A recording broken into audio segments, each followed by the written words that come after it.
Shakas, aloha crafty friends, it's Maka from Makaz Home. I'm here today to share with you a layering stencil that I purchased from the Ton Stamps, and I'm just showing you that that's the first stencil. It is indicated by the one that is in the lower right hand corner of all the stencils. They're numbered so you know which ones to use next. But so I'm just getting the inks that I'm going to use. I'm taping down the base that I'm going to apply the stencil to.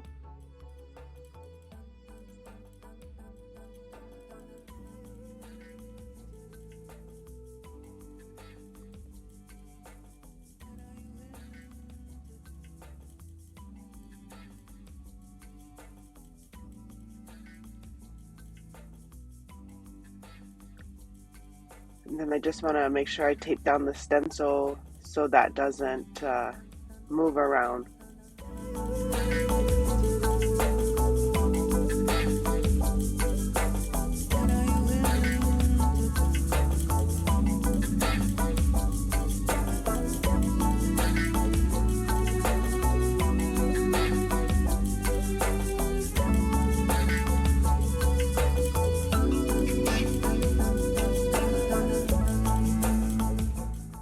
So I'm just looking for two different greens. Here's the lighter green I'm going to use, which is Fern from Rubbernecker. I just want to get the lighter color down first, and that'll be all over the leaves.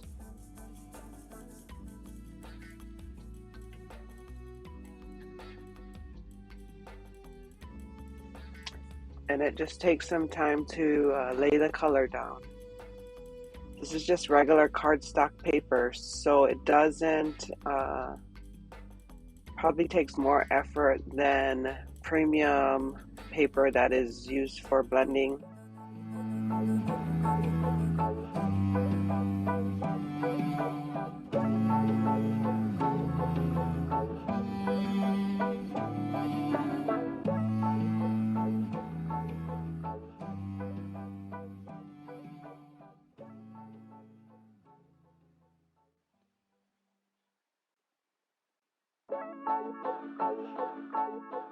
I like using these mini cubes better than the regular ink pads because the blending brush has a small head too, so I feel like you don't get too messy because the pad is not in the way. I don't know. You probably know what I mean.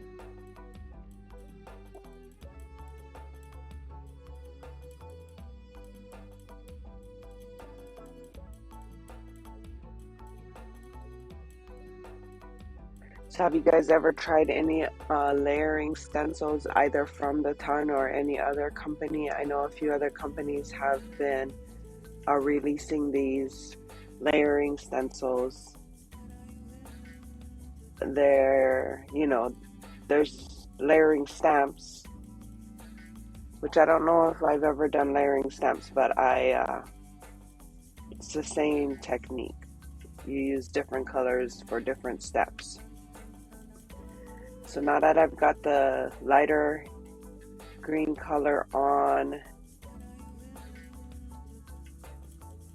I will start working on number 2 and get the darker. I'm just showing you, it lines up.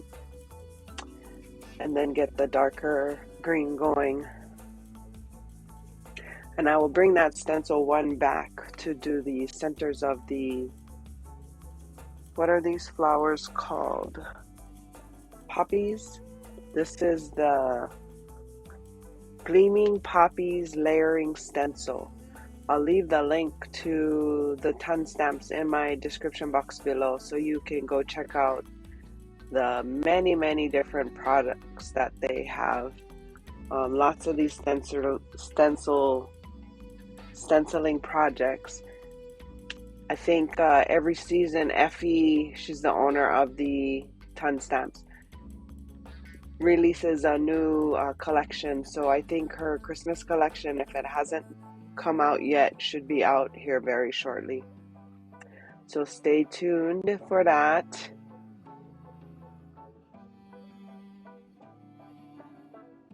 I'm just making sure that the stencil lines up because you want it to line up.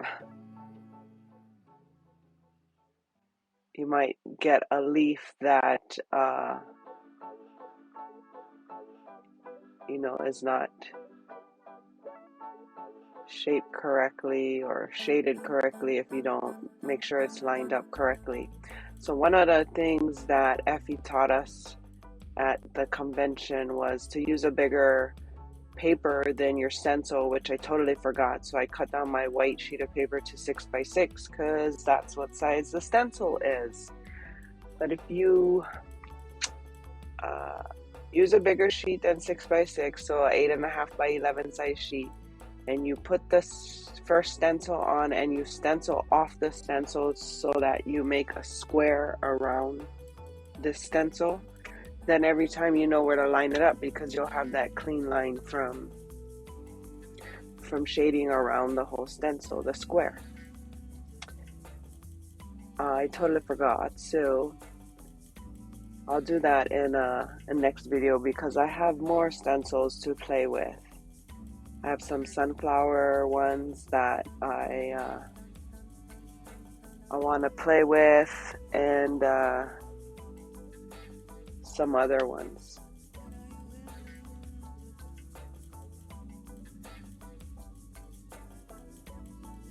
So I'm just getting the darker color on. This is the shading of the leaves. It'll help give dimension. That's why, the layering, so you can add different colors.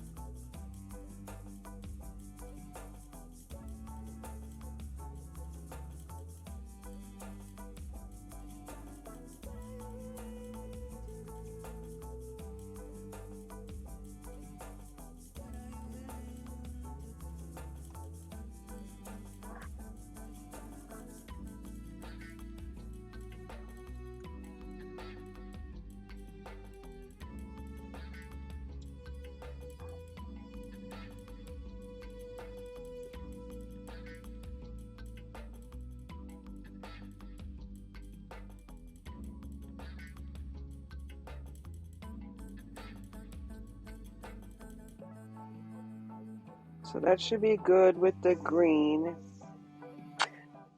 To clean the stencils off at the end, I just take them to my sink and put some soapy dish water on it, and it usually wipes off pretty well, and then I just let them air dry. So I was trying to think of what color I wanted the flowers. I went with here's stencil number 3, so this will be the lighter color of the flower. I went with like a yellow, I believe.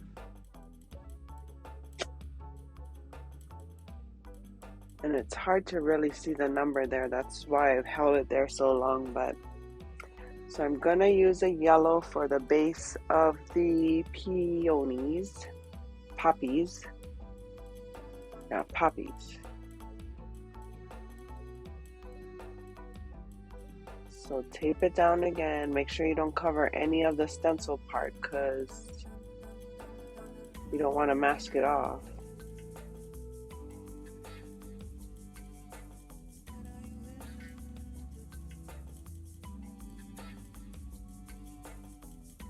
How did you spend your World Card Making Day?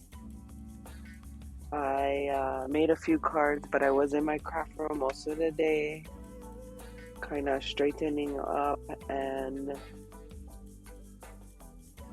what else did I do? I know I was in here pretty much all day. I think I was just pretty much straightening up.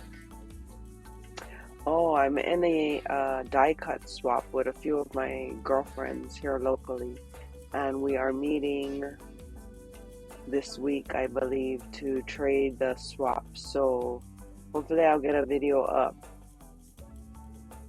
prior to doing that. I think that's the next video I should work on.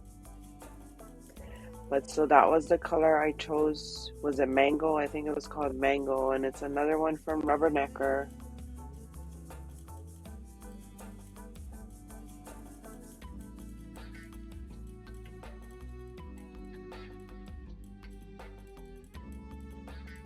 So here we go. Just apply the color all over the stencil.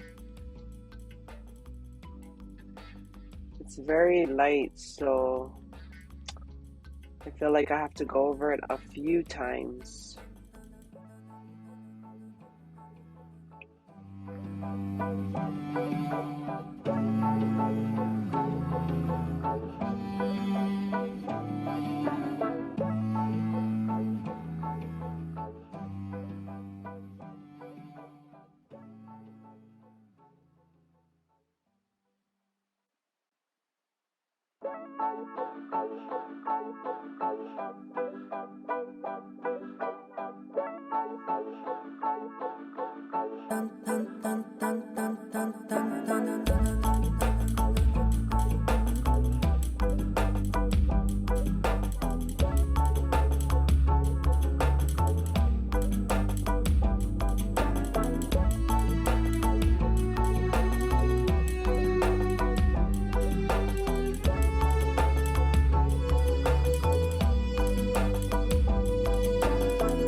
So with the poppies, there's 3 different shades to the flower. So this is the first shade I picked, which was the mango.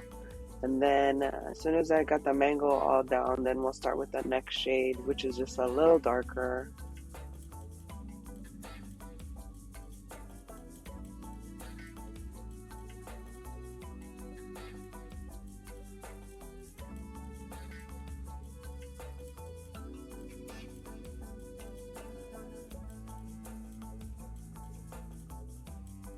And the next shade is more of an orange that I picked to use.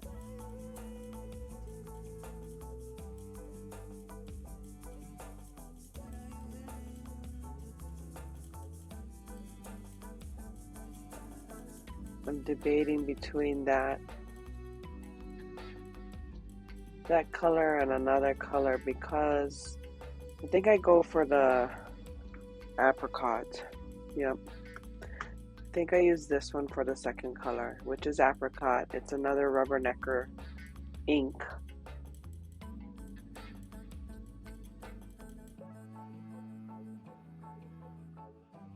I was gonna try to leave the tape in the same place and just bring the stencil, but with less tacky tape, it is very less tacky. So here's stencil number 4. There it is, stencil number 4.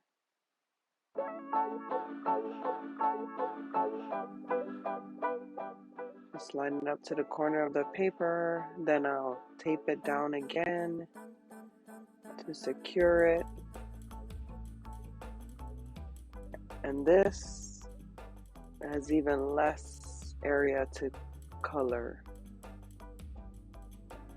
So this is where I'll come in with that orange to give it a little more depth.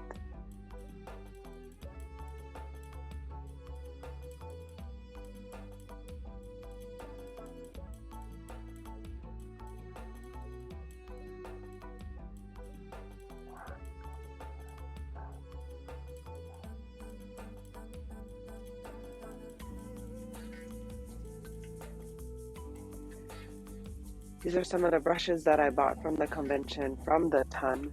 I like the shape, it's easy to use. There's little notches for you to fit your thumb, your pointer finger. It fits well. So I'm going to use this for the orange. I'm just going to use the corner of it because I feel like I could put another color in the orange family on the other end.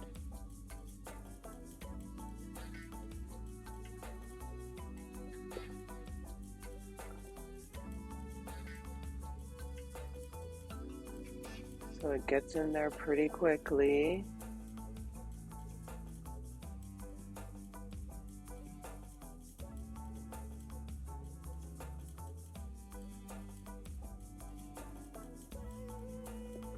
We'll get that orange laid down, the orange colored layer laid down.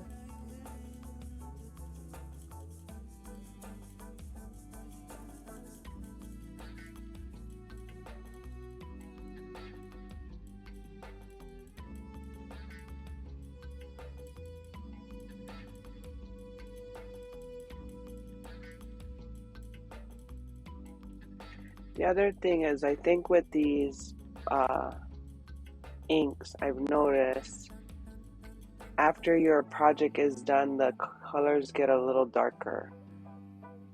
I always want to apply a lot of color because I feel like it's light. But now looking at the project, it did come a little darker, the colors.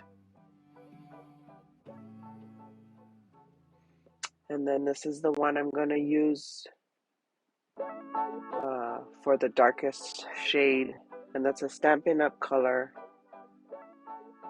I probably got it from a pumpkin patch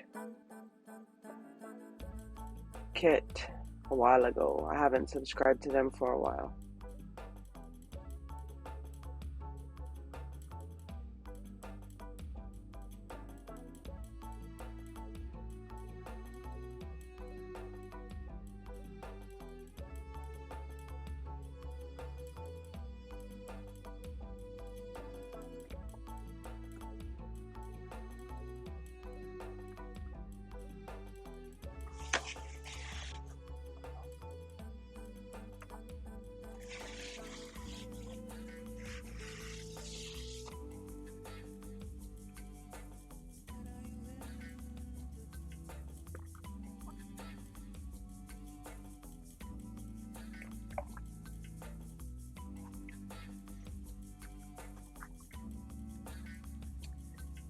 Once I get these colors on, I will go back with the first stencil to add the stamen in the middle of the flowers.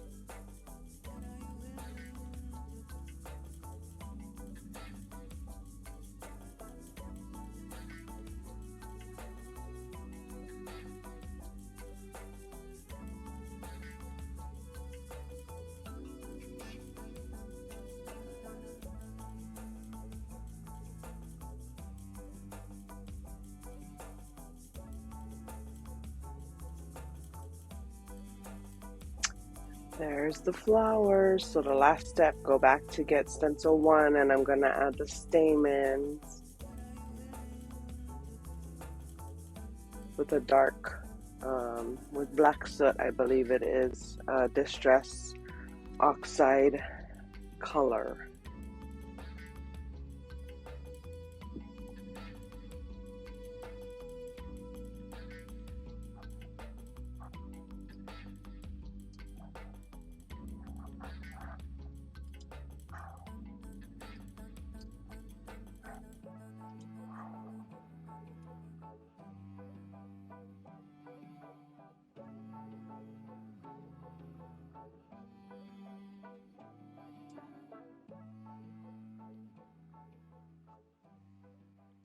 It's coming up light.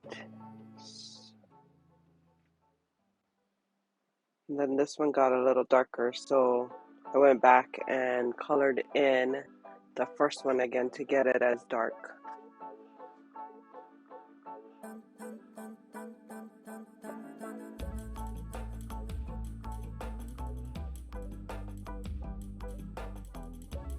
And then ready for the reveal. Like, not a lot of effort, but look at the impact. Isn't that beautiful? So beautiful. I did end up cutting that base down to 3 3/4 by 5 and layered it. I was only gonna layer it once, but you'll see I made a mistake. So here's how I cut it down to the 3 3/4 by 5. I'm just getting I believe it's a red cardstock to layer under that, which will measure 4 by 5 1/4.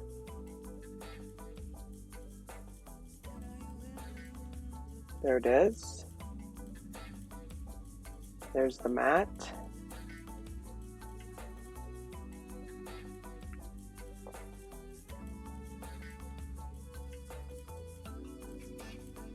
I got me one of these ATG guns. If you have followed my convention series, I just got it, so I'm just learning to use it. It's pretty simple, but sometimes the glue gets stuck a little. I'm working on it though. So there's the layer, and then I will attach that to a A2 size card base.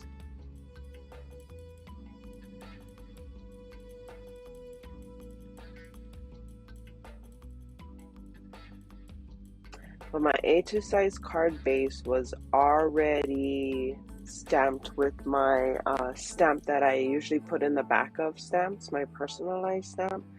So I ended up putting this base on upside down. It's no bueno, you see it? It's upside down already. We didn't notice it until right there.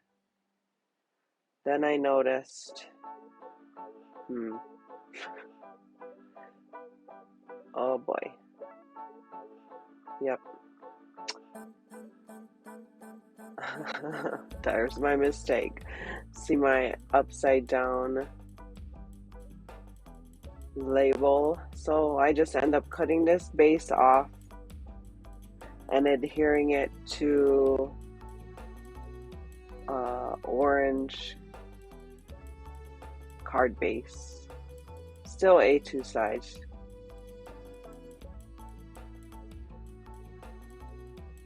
But yeah, that was a bummer. So I'm just trying to fix my mistake right now.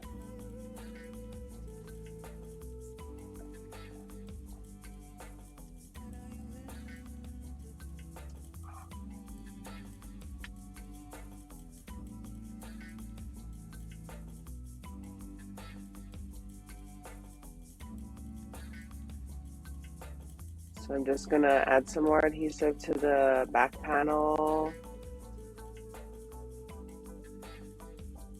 Adhere that to my A2 size card base. And we're back in business again.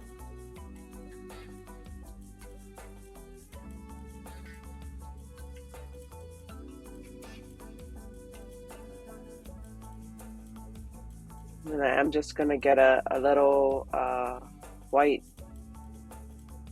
scrap piece of paper to add to the inside for a sentiment.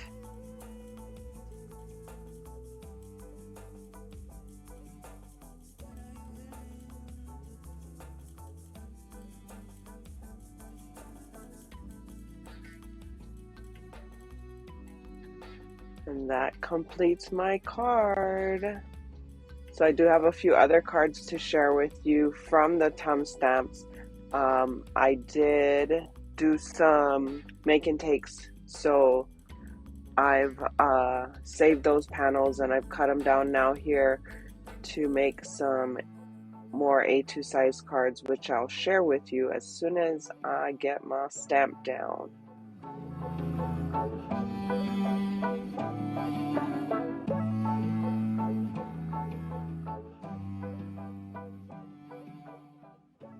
There we go. That's the card.